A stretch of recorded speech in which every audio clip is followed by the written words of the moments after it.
En nuestro estudio en Caracas nos acompaña Milos Alcalay, ex embajador de Venezuela ante la Organización de Naciones Unidas. Gracias por estar con nosotros, embajador. Buena tarde. Muy buenas tardes, Joel, y muy contento de estar en el programa La Tarde. ¿Qué representa que durante un discurso del canciller madurista ante un foro como la ONU, con la presencia de todos los países, los delegados de distintas naciones se levanten y se retiren de la sala? En Ginebra se reúnen los países para la promoción y protección de los derechos humanos. La actitud de un régimen que lo que ha hecho es aplastar la dignidad humana, aplastar los derechos humanos, rechazar una ayuda humanitaria, quemar medicinas y alimentos, es vista como un bochorno a lo que significa el sistema de promoción y protección de los derechos humanos. La cuarta parte de los países miembros, más de medio centenar de países, no han querido escuchar una propaganda desacertada, que es la que ha llevado el régimen en su permanente confrontación, una diplomacia de carritos chocones en donde no solamente agrede a los países miembros de la ONU, sino que agrede fundamentalmente a los venezolanos, a los ciudadanos pacíficos que tratan de llevar adelante la libertad que les exige la Constitución. Y por eso la solidaridad se da junto con el aislamiento de un régimen. Una segunda afirmación que haría: Venezuela siempre en la época democrática había sido con respeto por la comunidad internacional, por la defensa, protección y promoción de los derechos humanos. Eso ya no es el caso y lo hemos visto en esta vergonzosa jornada de la ONU. ¿Pero esta situación va más allá de la posición de la ONU como organismo multilateral? Sí y no. Sí, porque es la posición de los gobiernos. La ONU está integrada por los países miembros de las Naciones Unidas. Pero evidentemente el hecho de que se levanten los representantes de los gobiernos es una clara posición de un organismo de Naciones Unidas. De manera que no es que sea la posición oficial de las Naciones Unidas, pero compromete a las Naciones Unidas porque son los países miembros los que fijan la posición de este organismo multilateral. ¿Y en qué condición está actualmente el régimen venezolano en el plano internacional? Cada vez más y más aislado, cada vez más y más confrontado con el incumplimiento no solamente de la Constitución bolivariana, sino también de acuerdos internacionales.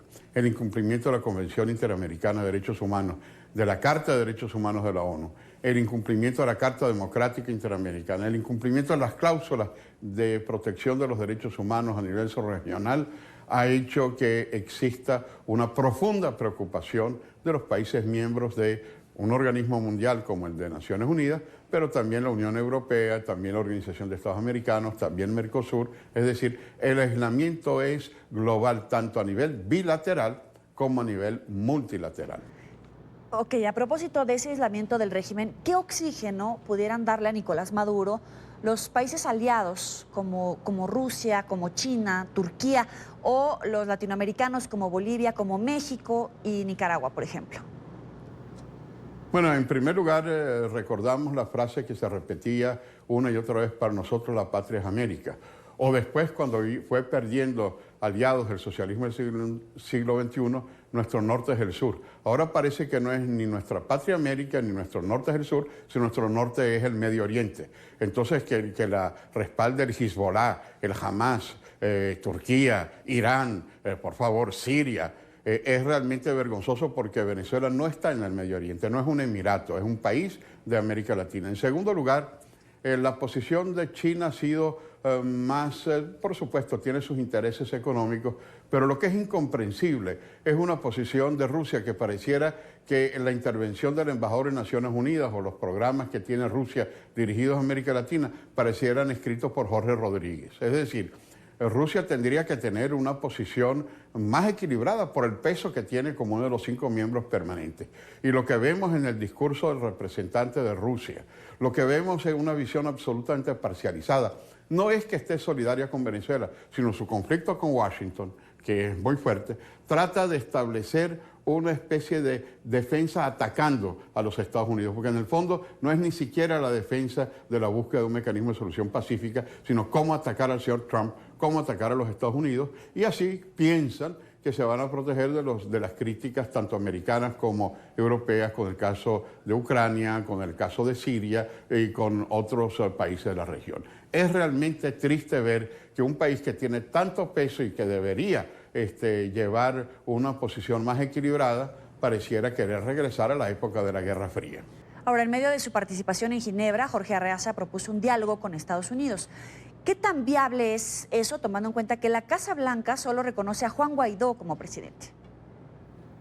Bueno, es de nuevo el absurdo, es una diplomacia ficción, porque acaba de lanzar una nueva diatriba contra el imperialismo norteamericano, el genocidio, la intervención militar, es decir, una serie de insultos que ha llevado y después, punto y aparte, dice, queremos dialogar con Estados Unidos. Es una política ficción porque, por supuesto, si los Estados Unidos va a dialogar, pero para decirle, es el fin del régimen de Maduro, vamos a negociar mientras hay tiempo para que Maduro entienda que ha usurpado el poder y que tiene que establecer los mecanismos que la Constitución da para un régimen de transición en donde pueda regresar Venezuela al establecimiento de un Estado de Derecho y al cumplimiento de la libertad, de los derechos humanos, de la democracia y sobre todo el desarrollo económico y social de un país que estaba a la vanguardia del desarrollo económico y social y hoy está en la retaguardia con los índices de pobreza, de hiperinflación, de violaciones de derechos humanos como en ningún otro país de la región. Ahora, Estados Unidos planteaba que la ONU hiciera un exhorto a elecciones libres, verificables, transparentes y sobre todo con observación internacional. ¿Es posible que los países puedan hacer una presión real para lograr que se convoque a esos comicios? Bueno, esa es la opción diplomática. Yo creo que hay que seguir apuntando a una posición diplomática, pero no es solamente una declaración de tipo genérico, una declaración retórica, no. Es una declaración que va acompañada con una serie de mecanismos que cada vez acentúan la obligación de cumplir con compromisos internacionales. Va unido con sanciones, va unido con las posiciones del sistema financiero internacional, va incluido con el otorgamiento de visas para los funcionarios del régimen y cada vez se va escalonando más y más hasta que no entienda el régimen que es absolutamente necesario que un gobierno no reconocido, porque las elecciones de mayo del año pasado han sido absolutamente fraudulentas, y que reconozca que hay que buscar un mecanismo. La única posibilidad de un mecanismo diplomático y político es cumplir con unas elecciones libres y que permitan retornar a un Estado de Derecho, dándole todas las garantías a los actores políticos a asumir el papel de reconstruir un país devastado por todo lo que ha representado este régimen. ¿Y usted cree que la Unión Europea logre en un corto plazo una posición unánime frente a esta crisis? Porque si bien hay países que reconocen a Juan Guaidó como presidente interino, el bloque participa de un grupo de acercamiento que sigue promoviendo un diálogo que en anteriores ocasiones no ha dado resultados. Mira, el diálogo del pasado no tiene nada que ver con los mecanismos de solución pacífica que plantea la Unión Europea hoy.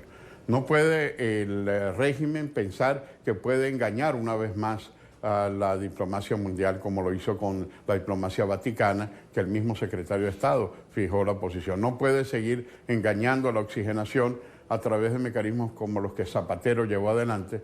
No puede la comunidad pensar que va a ganar tiempo como lo que está buscando, sino que tiene que ser el mecanismo. Uno, que el régimen presidido por un presidente no reconocido tiene que irse. Y dos, que la transición debe darse dentro de los canales de los estándares democráticos, con un Consejo Nacional Electoral objetivo, con las reglas de cualquier país democrático y no a través de mecanismos de dominación y mecanismos de presión para mantenerse en el poder a toda costa. ¿Y qué otro respaldo pudiera conseguir el presidente interino Juan Guaidó en esta gira que ha iniciado antes de volver a Caracas?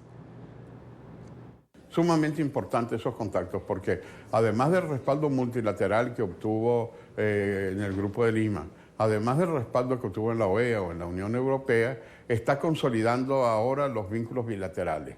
Lo hizo en el encuentro con el vicepresidente Pence, lo hizo con el presidente de Colombia, el presidente Duque. Se están gestionando entrevistas a muy alto nivel, a nivel de presidentes en otras regiones de América Latina.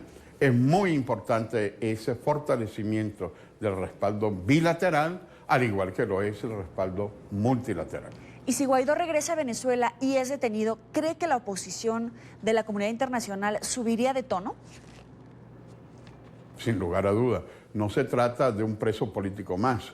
Hemos visto el bochorno de la prisión de dirigentes tan destacados como Leopoldo López o el alcalde metropolitano Antonio Ledesma. Es algo que ha sido repudiado por la comunidad internacional. Pero en este caso no se trata de un político, del presidente de la Asamblea Nacional, sino que se trata del presidente interino.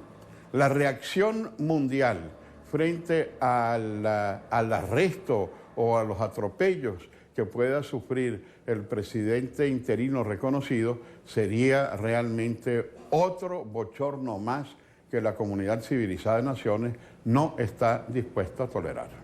Le agradecemos a Milos Alcalay, ex embajador de Venezuela ante la Organización de Naciones Unidas, por estos minutos para la tarde de NTN 24. Muchas gracias, Joely. Muy buenas tardes para todos. Muy buena tarde también para